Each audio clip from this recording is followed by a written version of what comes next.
Hello, this is Vincent Paracella. Thank you for viewing my presentation on the technological advances in communication. Technology has advanced extraordinarily throughout humankind, especially in regard to communication. These advancements have led to immense convenience, practicality, and productivity in society today. In this presentation, I'm going to demonstrate and explain some of the technological advances in communication throughout history that have led us to where we are now and where we may be heading in the future.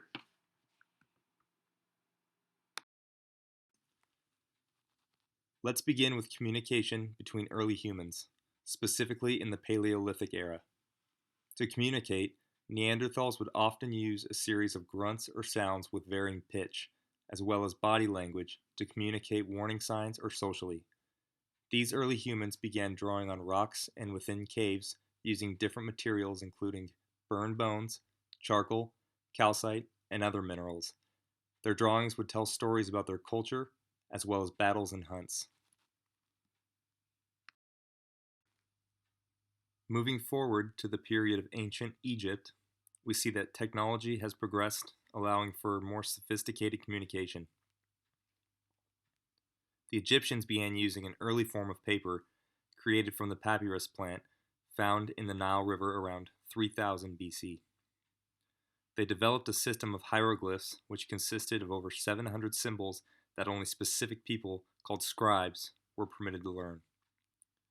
The scribes would etch these hieroglyphs and other drawings onto the papyrus paper or chip them into items and foundations of structures. The Egyptians would also use early forms of percussion and stringed instruments in dance and theatrics to entertain and communicate with their gods.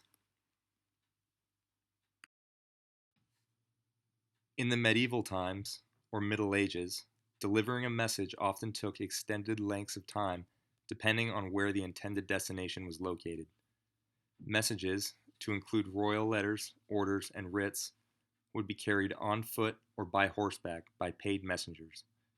Carrier pigeons were also used to carry messages, notably by Julius Caesar in his military conquests and by the Greeks to relay the names of early Olympic victors.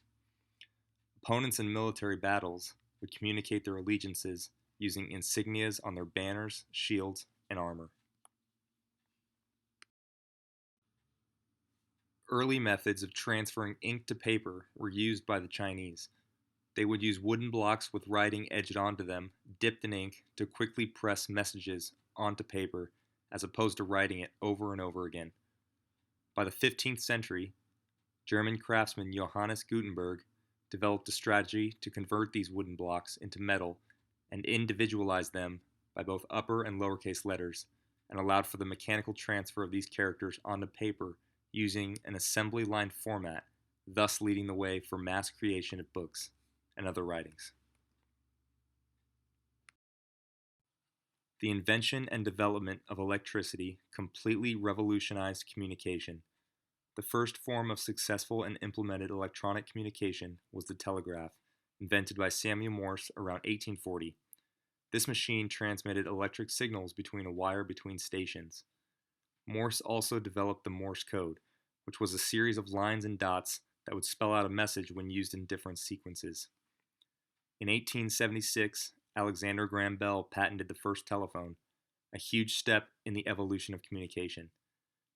Thomas Edison developed the General Electric Power Company in 1892 and created the means for mass distribution of electricity through America. This allowed for electronic communication in further distances across the country.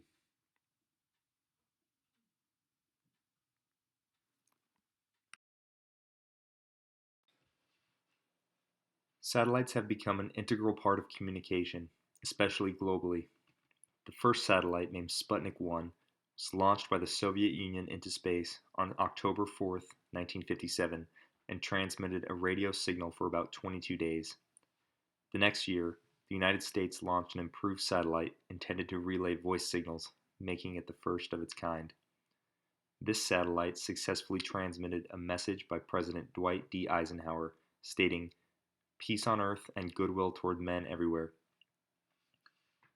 As development advanced, These satellites adapted to the transmission of video and television signals.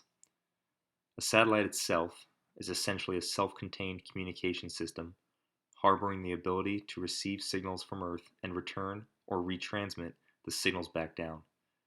The difficulty in creating these satellites lies in constructing them with enough reinforcement to withstand the high temperature and pressure gauntlet to Earth's orbit. Today, the internet has immensely revolutionized communication as we know it.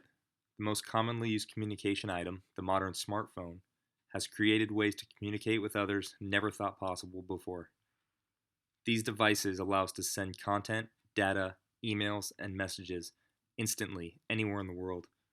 They allow us to have a live video conversation with each other across the globe with nothing more than a Wi-Fi or cellular connection needed. Translator applications have allowed us to efficiently have in-person and electronic conversations with ease with those who speak different languages. The concept of dating in this era has evolved, and the use of dating apps is dissipating the need for in-person contact and introductions in the relationship process. Social media has become a huge industry, creating a mass worldwide network and giving anyone in the world a platform and a voice. The future of communication technology is boundless, and it seems as though technology itself in everyday life is growing at a more rapid pace.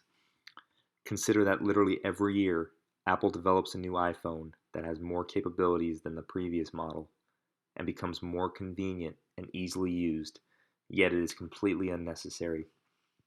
This can be frightening in a sense when considering how far technology has become since the beginning of mankind, especially within the last century. What technology will be used in communication in 100 years from now? What about 1,000 years? It seems inevitable that at some point we will be able to share our thoughts with each other using telepathy without having to say or type a word, completely eliminating the need for any direct human contact or social interaction.